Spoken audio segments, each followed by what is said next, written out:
Educational Panacea.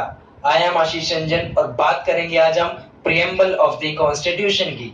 जिन्होंने मेरे पहले के लेक्चर्स नहीं देखे हैं वो एक बार जरूर देख लें। तो आज जो टॉपिक डिस्कस करने जा रहा हूँ बहुत इंपॉर्टेंट टॉपिक है, एक ऐसा टॉपिक जो कि एक हर भारतीय हर इंडियन को पता होना चाहिए। तो जो स्टार्ट करता हूं मैं, प्रियम्बल। प्रियम्बल एक ऐसा वर्ड जो आप सभी ने सुना होगा और आप सभी ने जरूर पढ़ा होगा, चाहे आप एनसीईआरटी की बुक उठा लें या कोई भी अदर बुक उठा लें, उसके फर्स्ट पेज पे दिया होता है प्रियम्बल ऑफ द कॉन्स्टिट्यूशन की। तो आइए स्टार्ट करते हैं। प्रियम्बल जो है सबसे पहले अमेरिकन कॉन्स्टिट्यूशन ने अपनाया था और उसके बाद ये प्रैक्टिस को कई सारी कंट्रीज ने फॉलो किया, इंक्लूड इंडिया ने भी। तो प्रियम्बल जो है बेसिकली इंट्रोडक्शन होता है कॉन्स्टिट्यूशन का। इंडिया का जो कॉन्स्टिट्यूशन प्रियम्बल है इंडियन कॉन्स्टिट्यूशन का, वो बेस है किस पे? ऑब्जेक्टिव रेजोल्यूशन पे। ध्यान दीजिएगा, ऑब्जेक्टिव रेजोल्यूशन पे बेस है, जिसे ड्राफ्ट और मूव किया था पंडित जवाहरलाल नेहरू जी ने और उसे अपनाया गया था कॉन्स्टिट्यूएंट असेंबली के द्वारा। तो इसके कुछ कंपोनेंट्स है, कुछ बातें बताता है, कुछ रिवील करता है हमारा प्रियम्बल ऑफ द कॉन्स्टिट्यूशन। आइए उन्हें जानते हैं। तो चार कंपोनेंट्स रिवील करता है हमारा प्रियम्बल ऑफ द कॉन्स्टिट्यूशन। पहला, source of authority. Source of authority जो है वो कॉन्स्टिट्यूशन की, वो किससे है? वो लोगों से है, from the people of India. जैसे कि पहली लाइन में भी लिखा हुआ है प्रियम्बल के, we the people of India, means जो अथॉरिटी है वो किससे है? वो लोगों से है, पीपल ऑफ इंडिया से है। देन आता है नेचर ऑफ इंडियन स्टेट। तो इंडियन स्टेट का जो नेचर है वो कैसा नेचर है? देखिए यहाँ पे मैं पांच चीजों के नाम, पांच वर्ड नाम लूंगा: sovereign, socialist, secular, democratic and Republic. तो ये पांच चीजें नेचर बताती है इंडिया का। तो नेचर जो है, ये चीजें जो है हम अचीव कर चुके हैं और कुछ चीजें अचीव करना बाकी है हमें। तो ये पांच चीजें जो मैंने बताई, इसको मैं डिटेल में भी आगे बताऊंगा आपको। देन आता है हमारा ऑब्जेक्टिव। ऑब्जेक्टिव में चार वर्ड हैं, इन चार वर्ड को हमें अचीव करना बाकी है, अभी अचीव नहीं किया है। तो वो चार वर्ड कौन कौन से हैं? Justice, liberty, equality and fraternity. तो ये चार वर्ड्स को भी मैं आगे डिस्कस करूंगा डिटेल में। देन इसमें डेट दी गई है 26 नवंबर 1949। ये ऐसी डेट है, बहुत इंपॉर्टेंट डेट है, जिसका हिस्टोरिकल डेट मानी जाती है कि इस दिन हमारे संविधान को अडॉप्ट किया गया था, जो लागू किया गया था वो 26 जनवरी 1950 को किया गया था। तो ये था हमारा preamble of the constitution. Preamble जो कॉन्स्टिट्यूशन है हमारा, इसमें कई सारे ऐसे वर्ड्स हैं जो कि थोड़े डिफिकल्ट माने जाते हैं। एक नॉर्मल पर्सन के लिए, एक आम आदमी के लिए समझना थोड़ा सा जरा सा मुश्किल हो जाता है, तो मैं उसे इजी वे में बताने की कोशिश करता हूँ। तो आइए डिस्कस करते हैं। सबसे पहले आता है सोवरेन। तो इंडिया जो है वो सोवरेन नेशन है। सोवरेन किस लिहाज से है कि देखिए, जैसे कि इंडिया जो है वो किसी भी कंट्री का पार्ट नहीं है, चाहे वो चाइना है, पाकिस्तान है। इंडिया अब एक अलग कंट्री है, वो किसी कंट्री का पार्ट नहीं है, ना ही किसके डोमिनेंस नहीं है और ना ही किसी कंट्री पे डिपेंड है वो कि उससे मदद मिलेगी तभी हमारा देश चलेगा, ऐसा नहीं है। किसी का डोमिनियन नहीं है और किसी का पार्ट नहीं है, एक बल्कि एक इंडिपेंडेंट स्टेट है जो कि फ्री है अपने अफेयर्स को, चाहे वो आंतरिक मामले हो या बाहर के मामले हो, इंटरनल अफेयर हो या एक्सटर्नल अफेयर हो, उसे कंडक्ट करने के लिए फ्री है। इस पे कोई किसी भी कंट्री का इन्फ्लुएंस नहीं है इसके ऊपर। तो जैसे कि इंडिया यूनाइटेड नेशन का भी मेंबर है, तो इसका मतलब ये कतई नहीं है कि यूनाइटेड नेशन का कुछ इन्फ्लुएंस हम पे पड़ेगा, ऐसा नहीं है। इंडिया एक सोवरेन नेशन है। देन आता है सोशलिस्ट। सोशलिस्ट ये एक ऐसा वर्ड है जिसे 1976 में 42nd कॉन्स्टिट्यूशनल अमेंडमेंट के तहत इस वर्ड को ऐड किया गया था हमारे कॉन्स्टिट्यूशन में। तो जो अमेंडमेंट है इसके बारे में डिटेल में मैं आपको बताऊंगा। तो फिलहाल ये जान लीजिए, इसको 42nd कॉन्स्टिट्यूशनल अमेंडमेंट के तहत ऐड किया गया था। तो सोशलिस्ट जो होता है वो बेसिकली डेमोक्रेटिक सोशलिज्म और कम्युनिस्टिक सोशलिज्म के होता है। तो इसमें दो चीज होती है, तो इन दोनों में से जो इंडिया फॉलो करता है वो क्या फॉलो करता है? डेमोक्रेटिक सोशलिज्म को फॉलो करता है। यहाँ पे कम्युनिस्टिक सोशलिज्म को फॉलो नहीं करता है, जिसमें कि प्राइवेट सेक्टर को अबॉलिश कर दिया जाता है। और डेमोक्रेटिक सोशलिज्म में होता क्या है? इसमें मिक्स्ड इकोनॉमी होती है, मींस प्राइवेट सेक्टर और पब्लिक सेक्टर दोनों यहाँ पे कोएग्जिस्ट एक साथ काम करते हैं, मिक्स्ड इकोनॉमी होती है। और सुप्रीम कोर्ट ने भी ये कहा है कि डेमोक्रेटिक सोशलिज्म जो है उसका मेन एम क्या है? वो एंड करना है पॉवर्टी को, इनइक्वालिटी को। और देन आता है हमारा सेकुलर। सेकुलर ये बहुत इंपॉर्टेंट वर्ड है, आप आए दिन न्यूज़पेपर में सुनते होंगे कि that party is not secular, that person is not secular.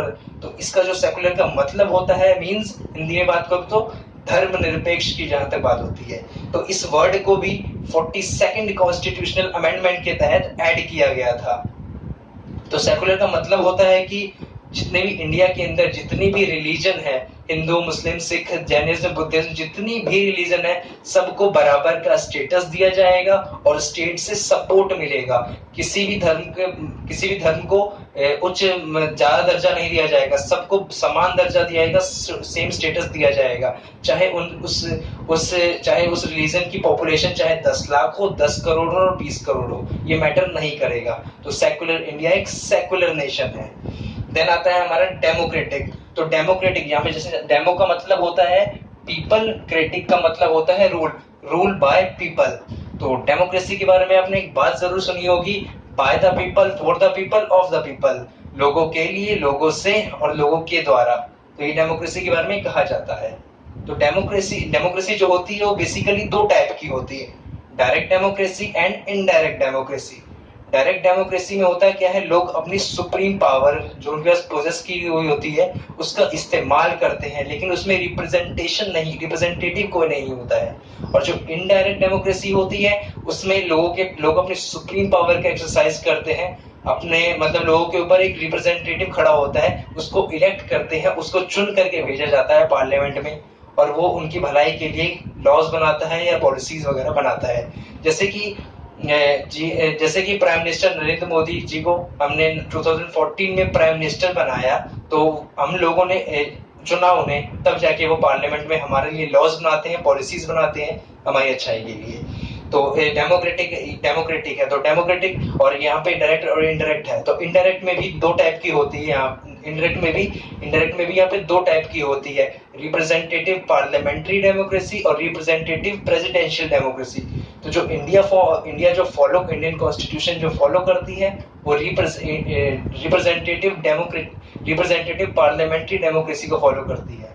और डेमोक्रेसी का मतलब यहाँ सिर्फ पॉलिटिकल डेमोक्रेसी नहीं है, ध्यान दीजिएगा यहाँ पे गाइस, सिर्फ यहाँ पे पॉलिटिकल डेमोक्रेसी नहीं है, सोशल डेमोक्रेसी और इकोनॉमिक डेमोक्रेसी भी है। मींस कि सबको लिबर्टी, फ्रेटर्निटी, वेल्थ, नेशन, सब चीज की डेमोक्रेसी दी हुई है। तो आगे मैं बात करता हूँ रिपब्लिक, नेक्स्ट जो आता है हमारा। नेक्स्ट हमारा जो इंपॉर्टेंट वर्ड प्रीएम्बल में दिया हुआ है वो है रिपब्लिक।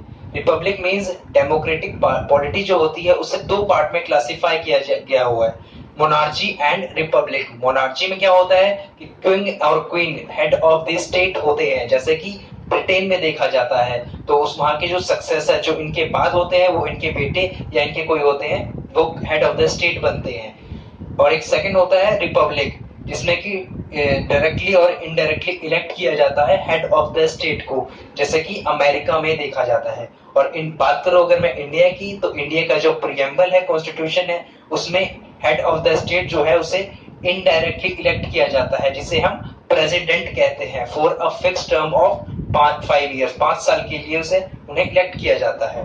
देन यहाँ तक था हमारा नेचर ऑफ द स्टेट। और आगे जो हमारा आता है ऑब्जेक्टिव ऑफ द प्रीएम्बल, जो कि हमें अचीव करने हैं। जस्टिस उसमें सबसे पहला है। जस्टिस जो होता है कि न्याय है वो social justice, economic justice and political justice, 3 type के न्याय जो है हमारे प्रीएम्बल में दिए हुए हैं।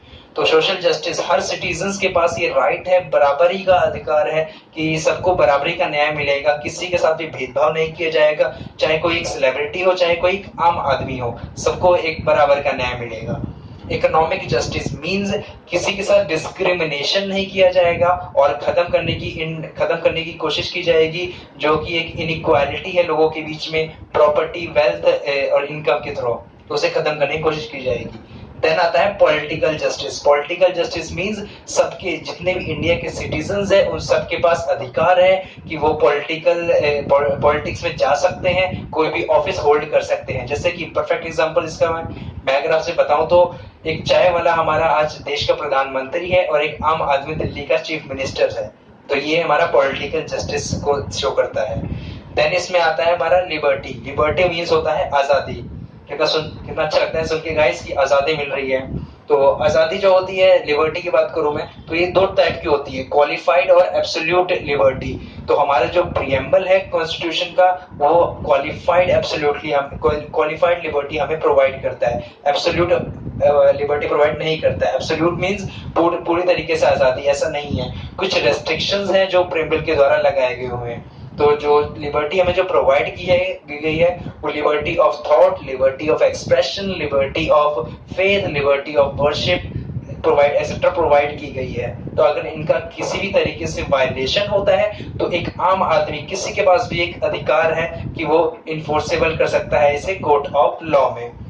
और जो एब्सोल्यूट लिबर्टी है उसका मतलब सिंपल सा यही होता है कि किसी भी पूरे तरीके से आजादी है। और हमारे प्रीएम्बल में ऐसा नहीं है, हमारे कॉन्स्टिट्यूशन में ऐसा नहीं दिया गया है कि पूरी तरीके की आजादी मींस कि आप इंडिया में रह करके पाकिस्तान के नारे लगाओ या पाकिस्तान का झंडा फहराओ, ऐसा नहीं होना चाहिए। इस तरीके की आजादी नहीं दी गई है, क्वालिफाइड लिबर्टी दी गई है। देन आता है इक्वालिटी, समानता।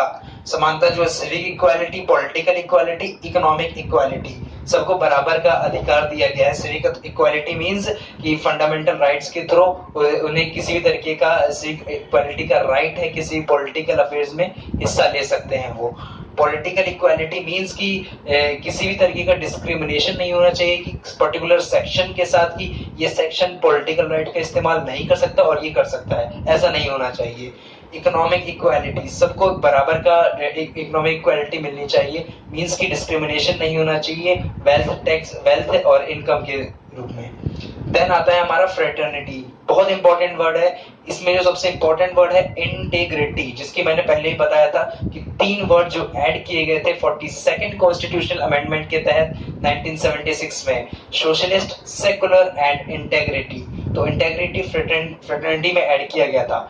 फ्रेटर्निटी का मतलब बेसिकली होता है ब्रदरहुड, सेंस ऑफ ब्रदरहुड, भाईचारा, जिसे हम कहते हैं तू मेरा भाई मैं तेरा भाई जिसे कहते हैं, तो ब्रदरहुड की सेंस इसमें शो करता है। तो ये प्रीएम्बल हमारा एक बताता है कि प्रमोट करता है कि ब्रदरहुड की फीलिंग को प्रमोट करना चाहिए। और एक ये हमारी फंडामेंटल ड्यूटी भी बनती है कि प्रमोट किया जाए, ब्रदरहुड की फीलिंग को हार्मोनाइज किया जाए और इंडिया की जो इंटेग्रिटी, यूनिटी और फ्रेटर्निटी है, इन सबको प्रमोट किया जाए, भाईचारे को प्रमोट किया जाए, किसी भी तरीके का डिस्क्रिमिनेशन नहीं किया जाए। तो ये था प्रीएम्बल ऑफ द कॉन्स्टिट्यूशन हमारा। तो यहाँ पे सबसे 2 इंपॉर्टेंट क्वेश्चन अराइज होते हैं कि पहला कि प्रीएम्बल जो है हमारा उसको अमेंड किया जा सकता है या नहीं, और सेकंड क्वेश्चन की प्रीएम्बल जो है वो कॉन्स्टिट्यूशन का पार्ट है या नहीं। तो बात करता हूं मैं सबसे पहले सेकंड क्वेश्चन की, प्रीएम्बल जो है वो हमारे कॉन्स्टिट्यूशन का पार्ट है कि नहीं। सबसे पहले यहाँ पे ईयर याद रखिएगा, एक होता है 1960 ईयर और एक है 1973 ईयर। 1960 ईयर में 1960 में बेरूबारी केस हुआ था जिसमें कि सुप्रीम कोर्ट ने अपनी जजमेंट दी थी कि कॉन्स्टिट्यूशन जो है वो, प्रीएम्बल जो है वो कॉन्स्टिट्यूशन का पार्ट नहीं है। याद रखिएगा, कॉन्स्टिट्यूशन का पार्ट नहीं है। 1960 में बेरूबारी केस में सुप्रीम कोर्ट ने ये कहा था। देन 1973 में केशव नंदा भारती केस हुआ था, इसमें सुप्रीम कोर्ट ने अपनी लैंडमार्क जजमेंट दी थी और उसमें उन्होंने अपना ओपिनियन जो पहले था दिया था 1960 में, उसे रिजेक्ट किया और उन्होंने क्लियर किया कि जो प्रीएम्बल है वो कॉन्स्टिट्यूशन का पार्ट है और कॉन्स्टिट्यूशन का पार्ट है इसमें। और इसके बाद 1995 में भी एक LIC केस हुआ था, उसमें भी उन्होंने क्लियर किया कि प्रीएम्बल जो है वो कॉन्स्टिट्यूशन का पार्ट है। देन यहाँ पे पहला क्वेश्चन आता है कि अमेंडमेंट की जा सकती है, whether the preamble can be amended और नॉट। तो इसका आंसर ये है कि yes preamble can be amended. तो जो पहली बात एक आज तक याद रखिएगा, एक ही बार अमेंडमेंट की गई है हमारे कॉन्स्टिट्यूशन में, हमारे प्रीएम्बल में। तो वो कब की गई है? 1976 में। जैसे कि मैंने बताया 3 वर्ड ऐड किए गए थे, सोशलिस्ट, सेकुलर एंड इंटेग्रिटी, ये 3 वर्ड्स ऐड किए गए थे और इसमें 42nd कॉन्स्टिट्यूशन अमेंडमेंट के तहत और इसमें अमेंडमेंट की गई थी। हालांकि ये क्लियर है कि ये सुप्रीम कोर्ट ने ये भी कहा था कि बेसिक फीचर्स में कोई अमेंडमेंट नहीं की जा सकती। तो ये था preamble of the constitution. In next lecture I will discuss salient features of our Indian constitution. I hope कि आपको ये वीडियो आपको ये वीडियो पसंद आई होगी। तो आपसे रिक्वेस्ट करूंगा कि इस वीडियो को लाइक करें और शेयर करें अपने दोस्तों के साथ, और जिन्होंने अभी तक सब्सक्राइब नहीं किया वो प्लीज सब्सक्राइब जरूर करें। Thank you so much for watching us. Thank you so much. Thank you.